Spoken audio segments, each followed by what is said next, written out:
Have you ever met someone who walks into a room and doesn't try to impress anyone, yet somehow everyone notices them? They don't speak the loudest, they don't dominate every conversation, they don't seek approval, but you can feel their presence before they even open their mouth. That's not arrogance, that's dangerous confidence. And most people will never experience it because they've been taught that confidence is about being louder, bolder, and more aggressive. That's not confidence, that's compensation. Today, we're breaking down the psychology of dangerous confidence. By the end of this video, you'll understand why some people radiate unshakable power while others spend their whole lives chasing validation, and you'll learn exactly how to become one of those people. The first thing you need to understand is that most people confuse confidence with arrogance. Arrogance is loud. Arrogance needs an audience. Arrogance constantly seeks proof that it exists. The arrogant person tells you how great they are because they need you to believe it so they can believe it themselves. They're not convincing you, they're convincing themselves. Dangerous confidence is the opposite. It's quiet. It doesn't need your approval. It doesn't need to prove anything. A dangerously confident person can sit in complete silence while someone else insults them, and they won't flinch. Not because they're suppressing their anger, but because their sense of self doesn't depend on what anyone else thinks. That's power. That's the kind of confidence that unnerves people, the kind that makes others nervous because they can't figure out what you're thinking, the kind that makes you unpredictable and therefore uncontrollable. So, how do you build this? It starts with something most people are terrified of, being alone. Not just physically alone, but emotionally self-sufficient. Here's the psychological truth.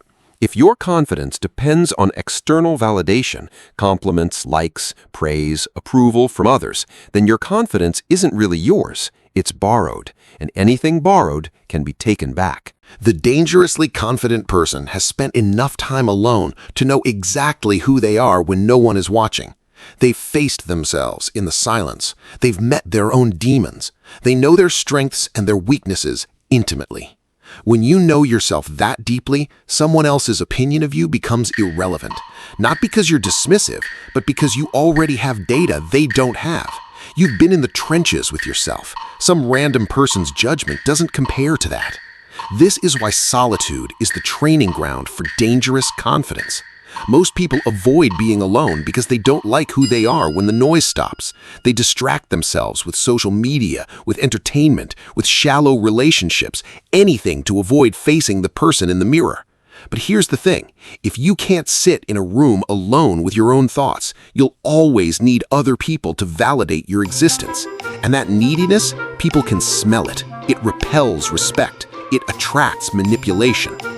The second pillar of dangerous confidence is competence. Here's where a lot of self-help advice gets it wrong. They tell you to stand in front of a mirror and repeat affirmations. They tell you to fake it until you make it. But the human brain isn't that stupid. You can't lie to yourself forever. Real confidence comes from evidence. When you've done hard things, when you've faced challenges and survived, when you've developed skills that took years to master, you don't need to convince yourself you're capable. You know it. The evidence is stored in your nervous system. This is why dangerously confident people don't talk much about what they can do. They don't need to. Their competence speaks for itself. They walk into a negotiation not because they've rehearsed power poses in the bathroom, but because they've been in 100 negotiations before, and they know they can handle whatever happens. That's not a mindset trick. That's earned confidence. And earned confidence is indestructible. Think about a martial artist who has trained for 20 years.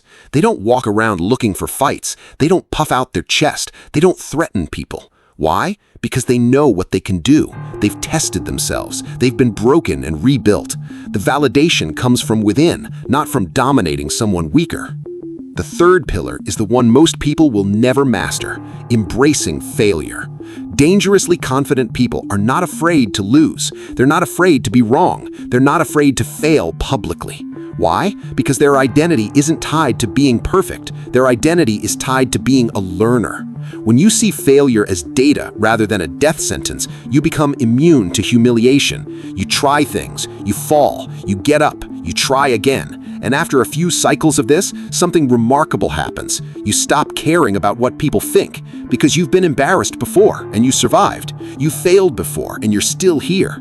The fear that controls most people simply loses its grip on you. This is where the dangerous part comes in. A person who isn't afraid to fail is a person who can't be controlled. Think about that.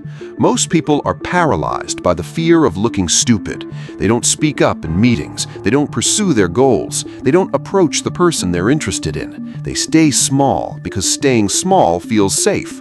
But the dangerously confident person, they take the shot. They say the thing. They risk looking foolish. And even when they fail, they don't crumble. They learn something. They adjust, and they keep moving. That terrifies people who are still trapped in the cage of others' opinions. This brings us to the midpoint. If you're starting to feel something shift, if you're realizing that confidence isn't about being loud, but about being whole, this is your moment. Hit the like button, subscribe to this channel, and in the comments type unshakable, because today you're claiming a confidence that no one can take from you. The fourth pillar is boundaries.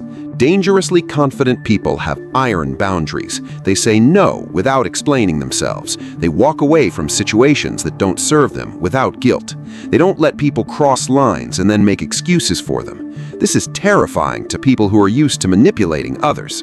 Manipulators, narcissists, and emotional vampires rely on your guilt. They rely on your need to be liked. They rely on your fear of being seen as mean or rude. But when you become someone who can say no with a calm, steady voice and not feel the need to justify it, you become unplayable. You become immune to guilt trips. You become dangerous. Here's how you build this. The next time someone asks you for something you don't want to do, say no. Just no. Not, I'm sorry, I can't because, not, I wish I could, but just a calm, respectful no. Then let the silence sit. Don't fill it, don't explain, don't apologize. The first time you do this, it will feel like jumping off a cliff. But then something happens. The world doesn't end, the person doesn't die, you didn't get struck by lightning, you just said no, and the sky is still blue. That's the moment you start to realize that the guilt you've been carrying was never real. It was installed in you by people who benefited from your compliance. The fifth and final pillar is purpose. People who are dangerously confident have a mission. They have something they're living for that's bigger than their own comfort. And when you have a purpose that truly matters to you, the small stuff stops bothering you. You don't care if someone didn't text you back. You don't care if you get a weird look at a party. You don't care if someone thinks you're wrong. You're too focused on what you're building, what you're creating, what you're fighting for.